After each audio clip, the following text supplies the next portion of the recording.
নমস্কাৰ আজি আকৌ এটা নতুন ভিডিঅ'ৰ মাজলৈ সকলোকে স্বাগতম জনালোঁ পৃথিৱীত চাবচোন বহু ইঞ্জিনিয়াৰ আজি অটো চালক বহু গায়ক গায়িকা নৃত্য শিল্পী আজি গৃহিণী বহু ডাক্তৰ আজি মাষ্টৰ বহু এয়াৰ হোষ্টেছ আজি বিউটি পাৰ্লাৰৰ মালিকী স্বত্বত আছে এনেকুৱা ধৰণৰ বহুত উদাহৰণ আছে যিসকলে জীৱনটোক এসময়ত বৰ বেলেগ এটা ধৰণেৰে চাইছিল আৰু আজি বেলেগ এটা ধৰণেৰে তেওঁলোকে জীয়াই আছে তাৰ অৰ্থ এইটো নহয় যে যিসকল উচ্চ খাপত আছে সমাজে যিসকলক উচ্চ খাপত আছে বুলি ভাবে তেওঁলোকতকৈ তাৰ তলৰ মানুহখিনিৰ অৰ্হতা কম যোগ্যতা কম বা তেওঁলোকৰ মেধা কম আচল কথাটো এইটোহে যে তেওঁলোকে জীৱনৰ সঠিক সময়ত সঠিক কিবা এটা সুবিধা পায় আৰু সঠিক পৰিৱেশত তেওঁলোকৰ ভাগ্যৰ সমন্বয়ত আগুৱাই গৈ সেই পৰ্যায়টো পাইছেগৈ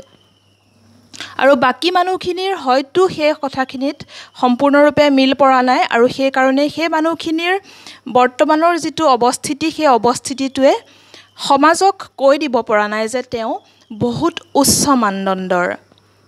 কিন্তু এইটো হ'ব পাৰে যে এগৰাকী গৃহিণী বা এগৰাকী অটো চালক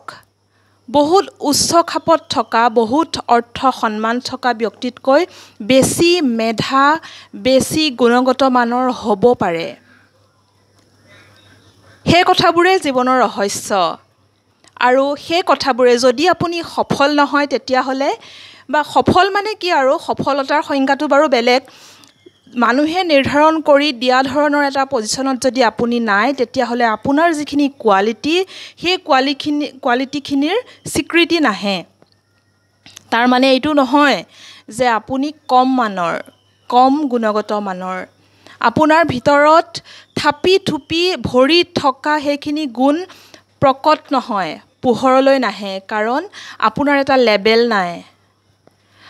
আৰু এটা কথা মই এনেকুৱা এগৰাকী ব্যক্তিক জানো যি খুব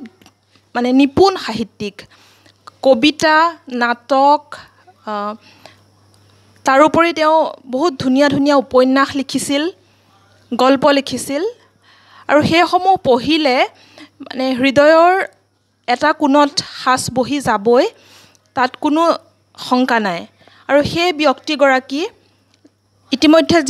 জীৱনৰ পৰা অব্যাহতি লৈছে আৰু সেই ব্যক্তিগৰাকীয়ে সেই সাহিত্য জগতখনত একো দখল সৃষ্টি কৰিব নোৱাৰিলে দখল মানে তেওঁ স্বীকৃতি লাভ কৰিব নোৱাৰিলে তাৰ অৰ্থ কি বাৰু তাৰ অৰ্থ এইটো নহয় যে তেওঁ কম মেধাৰ আছিল তেওঁতকৈ বহুত কম মানদণ্ডৰ ব্যক্তি প্ৰতিষ্ঠিত সাহিত্যিক কিন্তু তেওঁ নোৱাৰিলে জীৱনত সময়ৰ বহুত তাৎপৰ্য আছে সময় সুবিধা আৰু পৰিস্থিতি লগতে ভাগ্য এই গোটেই কথাবোৰ মিল পৰিলেহে জীৱনত বহুত কিবা এটা হ'ব পাৰি স্বীকৃতি ল'ব পাৰি স্বীকৃতি পাব পাৰি গতিকে জীৱনত একোৱে সুপ্ৰিম নাই সব সাধাৰণ সকলোৰে লগত বহুত কেইটা কথা জড়িত হৈ পেলাইহে জীৱনটো চলি থাকে কোনো সুপ্ৰিম নহয় কাৰো ভিতৰত সুপ্ৰিম পাৱাৰ নাই যে তেওঁ এইটো এচিভ কৰিব পাৰিছে কাৰণ তেওঁৰ ওচৰত সুপ্ৰিম পাৱাৰ আছে তেওঁ এক্সেলেণ্ট বা তেনেকুৱা কোনো কথা নাই এই গোটেই কথাবোৰৰ মিল পৰিলেহে মানুহে নিজৰ কোনোবা এটা দিশত স্বীকৃতি লাভ কৰিব পাৰে সমাজক দেখুৱাব পাৰে নমস্কাৰ